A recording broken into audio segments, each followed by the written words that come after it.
Market गिर रहा है दोस्तों। हर जगह पैनिक है। व्हाट्सएप ग्रुप में मैसेजेस आ रहे हैं, न्यूज में रेड टिकर्स आ रहे हैं और लोग एक ही बात बोल रहे हैं कि एसआईपी बंद कर दो यार, मार्केट क्रैश हो गया है।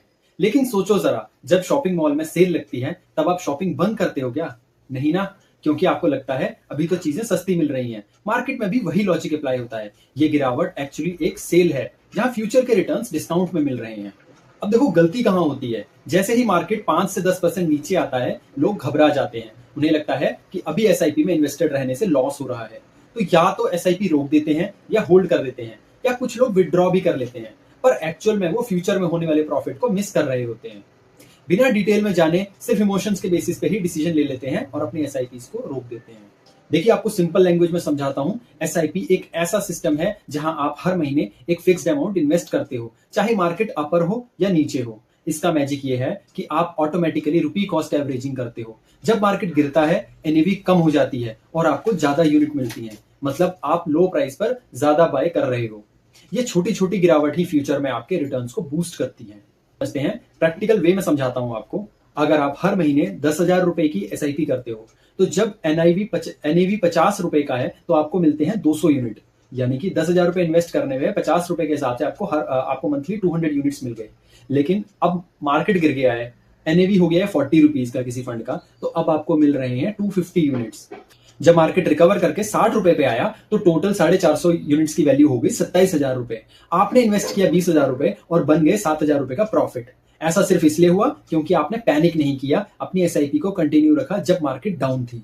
अमेजॉन या फ्लिपकार्ट पे सेल लगती है तो हम क्या करते हैं? हम विश लिस्ट में जितना भी हमारा सामान रखा होता है उसमें से जो जो हमें रिक्वायर्ड होता है उसको हम अपनी कार्ट में ऐड कर देते हैं और उसे खरीद लेते हैं जिन जिन पे हमें अच्छा डिस्काउंट मिलता है, क्योंकि वो हमें सस्ते मिल रहे होते हैं। तो जब मार्केट में डिस्काउंट चल रहा है तो हम भाग क्यों रहे हैं? यानी कि हमें भागना नहीं है। स्मार्ट इन्वेस्टर वही होता है जो गिरावट को अपॉर्चुनिटी समझता है, प्रॉब्लम नहीं समझता है, और उस टाइम पर और ज्यादा इन्वेस्टमेंट कर सकता है अगर वो कर सके तो। और नहीं कर सकते हैं तो सिर्फ अपनी एसआईपी को कंटिन्यू रखिए। मार्केट का रेड होना डरावना लगता है, मैं मानता हूं ये बात, लेकिन गिरावट का मतलब लॉस ही नहीं होता है। गिरावट का मतलब है फ्यूचर में सेम पैसों में ज्यादा यूनिट्स मिलने वाली। ये वही टाइम है जब लॉन्ग टर्म इन्वेस्टर अपनी बेस स्ट्रॉन्ग करता है। जब मार्केट रिकवर करता है वही लोग डबल स्माइल करते हैं, क्योंकि उनका पैसा ज्यादा बढ़ता है जब मार्केट रिकवर कर रहा होता है। थोड़ा पास्ट में देखते हैं। 2008 में जब फाइनेंशियल क्राइसिस आया था तो मार्केट 60% तक गिर गया था। बहुत सारे लोगों ने उस टाइम पे अपनी एसआईपी बंद कर दी थी। खैर, उस टाइम म्यूचुअल फंड का इतना चलन भी नहीं था, लेकिन जो लोग करते थे वो भी डर गए थे, उन्होंने अपनी एसआईपी रोक दी थी। पर जिन्होंने उस टाइम पे कंटिन्यू रखा, उनका पैसा 4-5 साल में ही डबल हो गया।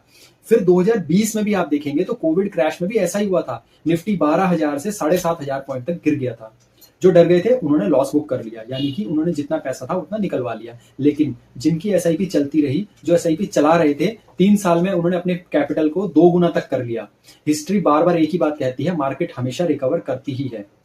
मार्केट में 2 इमोशन सबसे पावरफुल हैं, फियर और ग्रीड। जब मार्केट रेड होता है तो फियर ट्रिगर होता है, जब ग्रीन होता है तो ग्रीड एक्टिव हो जाती है। लेकिन सक्सेसफुल इन्वेस्टर इमोशन पे नहीं, डाटा पे डिसीजन लेते हैं। एसआईपी इसी इमोशन को कंट्रोल करता है। आप हर मंथ इन्वेस्ट करते हो, चाहे मार्केट कुछ भी कर रहा हो। एक रियल नंबर ले लो। अगर 2010 से लेकर 2020 तक आपने 5,000 रुपए पर मंथ एसआईपी की होती हर महीने, तो आपने 10 साल में टोटल इन्वेस्ट किए होते 6 लाख रुपए। मार्केट में कई बार फॉल आया इस बीच में, लेकिन फाइनल वैल्यू 10 साल के बाद होती 13 लाख से भी ज्यादा। ये डिफरेंस होता है डिसिप्लिन और डिस्ट्रैक्शन के बीच में। यानी कि सिर्फ 6 लाख रुपए इन्वेस्ट करके with in A span of 10 years आपने 13 लाख से भी ज्यादा बना लिए, वो भी पर मंथ एसआईपी करके, ना कि लमसम करके। मार्केट में पैसा टाइमिंग से नहीं, टाइम से बनता है। आज कोई भी एक्सपर्ट आपको नहीं बता सकता कि एग्जैक्ट बॉटम कब आएगा। यानी कि अगर मार्केट गिर रही है तो आपको नहीं पता कितनी गिरेगी, इसलिए बिल्कुल बॉटम का वेट मत करिए। एसआईपी सबसे बेस्ट है। आप हर महीने इन्वेस्ट कर रहे हो या करते रहो, और चाहे मार्केट अप हो या डाउन हो, आपको टाइमिंग के टेंशन से बिल्कुल फ्रीडम मिल जाती है एसआईपी के केस में। सोचो आप एक लैडर चढ़ रहे हो, मार्केट गिरावट एक स्टेप नीचे ले जाती है, पर एसआईपी कंटिन्यू करते हुए आप हमेशा एक स्टेप ऊपर ही जा रहे हो। फॉल टेम्परेरी है लेकिन ग्रोथ परमानेंट है। वॉरेन बुफे ने एक बार कहा था, be fearful when others are greedy and be greedy when others are fearful. Market अभी रेड है, लोग डर रहे हैं, मतलब ये ही ग्रीड का बेस्ट टाइम है। एसआईपी कंटिन्यू करना मार्केट फॉल के टाइम पे आसान नहीं होता, पर वही डिसीजन आपके फ्यूचर फॉर्च्यून का रीजन बन जाता है। जो आज डरेगा कल रिग्रेट करेगा, जो आज डिसिप्लिन रखेगा कल स्माइल करेगा। एसआईपी को एक जिम के रूटीन की तरह समझो। अगर आप एक्सरसाइज बीच में बंद कर दोगे तो रिजल्ट रुक जाएंगे। मार्केट फॉल के टाइम पे भी रेगुलर रहना जरूरी है, यही फाइनेंशियल फिटनेस बिल्ड करता है। एक छोटी सी रिकैप करते हैं, मार्केट फॉल हमेशा टेम्परेरी होता है। एसआईपी कंटिन्यू करना ही रियल ग्रोथ का रास्ता है और कंपाउंडिंग प्लस एवरेजिंग ये दोनों मिलकर आपको लॉन्ग टर्म वेल्थ देते हैं। दोस्तों, आज मार्केट रेड है, कल ये ग्रीन होगा। आपको बस एक डिसीजन लेना है, डरना है या इसका फायदा उठाना है। हर गिरावट एक हिडन अपॉर्चुनिटी है, बस आपको उसे पहचानना है। अगर आपको ये समझ आया कि मार्केट फॉल भी ब्लेसिंग होता है तो वीडियो को लाइक करें, कमेंट करें I will continue my SIP और सब्सक्राइब करो my channel grow with me, जहां हम सिंपल वर्ड्स में सीखते हैं स्मार्ट इन्वेस्टिंग।